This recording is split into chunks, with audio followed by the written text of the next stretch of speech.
नमस्कार जी। चढ़ना है 2 करोड़ का गाड़ी में तो बिजनेस करो, कुछ बड़ा करो।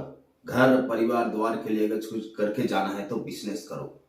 बिजनेस के लिए मैं बार बार आपको इसलिए बताता हूं कि अगर बिजनेस करोगे तो हर एक सपना को अचीव कर पाओगे, चाहे कोई भी सपना हो। बड़ा गाड़ी हो, बड़ा घर हो, परिवार के लिए बहुत कुछ करना हो आपको। अगर आपका संतान पुत्र आदि को अगर कुछ बड़ा करके देना है तो आपको बिजनेस करना होगा। बिजनेस एक ऐसा चीज है जहां से आप 0 से 100 तक कब पहुंच जाओगे आपको पता भी नहीं चलेगा। आज इस बिजनेस को लेके पूरी डिटेल्स हम आपको बताएंगे। 1 नहीं, 2 नहीं, 3 नहीं, पूरा 11 स्ट्रेटेजी बताएंगे आपको। अगर आप बिजनेस शुरू करना चाहते हो या करने वाले हो तो ये वीडियो आपके लिए बहुत ज्यादा फायदेमंद होने वाला है। तो बने रहिए मेरे साथ। मैं ऋषि आचार्य। चलिए बात करेंगे बिजनेस। आपने सोचा बिजनेस करेंगे? अगर आपने बिजनेस के बारे में सोच भी लिया है कि चलो अब हम 50,000 का नौकरी छोड़ के खुद ऑनर बनने की कोशिश करते हैं, अगर ऐसा आपका दिमाग में है तो शुक्रिया आपका, मुबारक आपको, क्योंकि आप एक ऑनर बनने वाले हो। अगर ऐसा आप सोच है तो पहला जो मैं बता रहा हूं इस बात को थोड़ा फॉलो करें। सोचो, अगर आपको कोई बिजनेस करना है तो पहला स्ट्रेटेजी क्या करोगे? दूसरा स्ट्रेटेजी, मार्केट का वैल्यू देखो, मार्केट में क्या चल रहा है, कौन सा ट्रेड चल रहा है मार्केट में, क्या मार्केट का डिमांड है।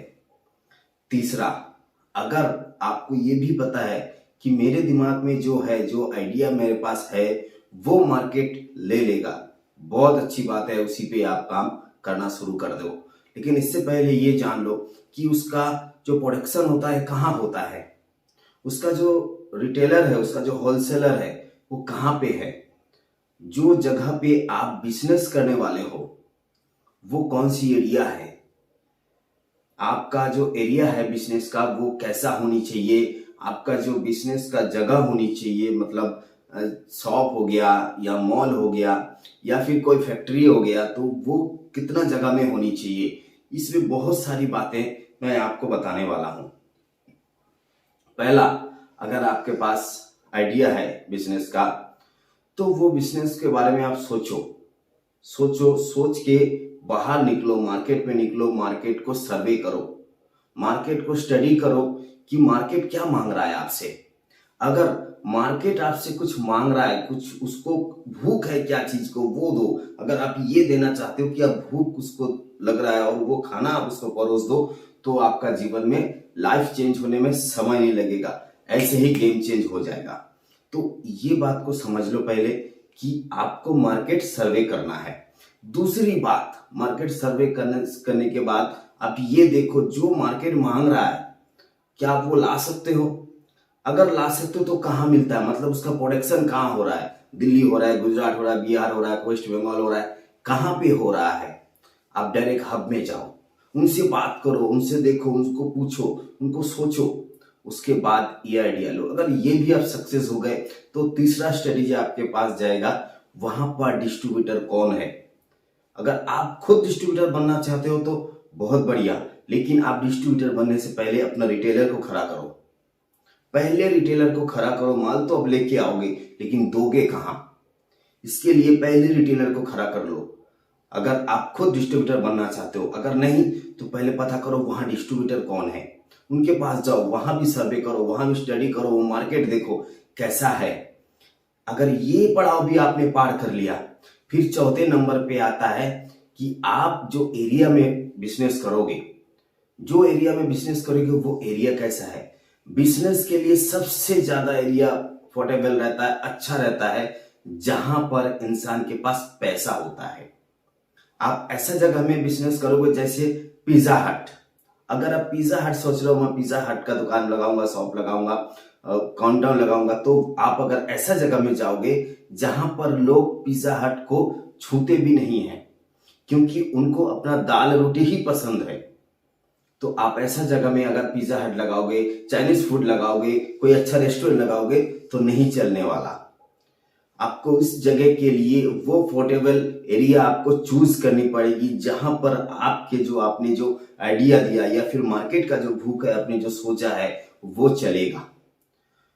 तो पांचवी बात, अगर आपने ये भी स्टडी कर लिया, अब खड़ा होता है कि आपका शॉप या फिर प्रोडक्शन हाउस या फिर आपका मॉल कितना एरिया में होना चाहिए और कितना इन्वेस्ट होनी चाहिए। ये बहुत जरूरी बात है कि आपका इन्वेस्ट कितनी होनी चाहिए। अगर आपका इन्वेस्ट ठीक रहा, इन्वेस्ट अगर आप मान लो कि आपने 10 लाख किया, तो आपको 3 हिस्सा में उसको डिवाइड करना पड़ेगा। एक हिस्सा आपके पास रहना चाहिए, दूसरा हिस्सा मार्केट में पड़ा रहेगा, तीसरा हिस्सा रिटेलर के पास रहेगा और एक हिस्सा जो आपके पास है वो रोलिंग होता रहेगा। हमेशा इस बात को याद रखना, जो भी आप इन्वेस्ट कर रहे हो, पूंजी लगा रहे हो, उसका 3 हिस्सा जरूर होगा। आप ये मत सोचो कि मैंने 10 लाख इन्वेस्ट किया और 10 लाख ही मेरे पास रह जाएंगे, कभी नहीं होगा बिजनेस में ऐसा। अब पॉइंट आता है कि उसमें बेनिफिट क्या आता है। अगर आप पर डे पर महीना का हिसाब करोगे तो अब बिजनेस पे मत आओ। बिजनेस का दूर का सोचो और सालाना सोचो, ईयरली सोचो कि हम एक साल में कितना अर्निंग कर सकते हैं। 10 लाख, 20 लाख, 50 लाख मैंने वहां पर इन्वेस्ट कर दिया और सोचो कि हमने वहां से 1 लाख 1 साल या 5 साल बाद हमको कितना रिटर्न वैल्यू मिलने वाला है। ये आपको सर्वे करना होगा। करने के बाद ही आप डिसीजन ले सकते हो कि आप बिजनेस करोगे या 50,000 का नौकरी करोगे। बिजनेस करोगे या 50,000 का नौकरी करोगे।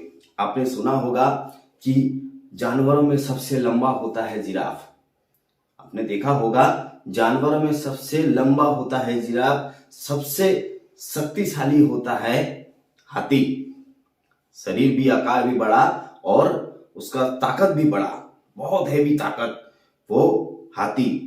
और जो फुर्तीला होता है सबसे ज्यादा वो चीता। लेकिन इन तीनों में से कोई भी जंगल का राजा नहीं बनता, क्योंकि राजा बनने के लिए ये क्वालिटी नहीं है। ये क्वालिटी जरूरी नहीं है राजा बनने के लिए।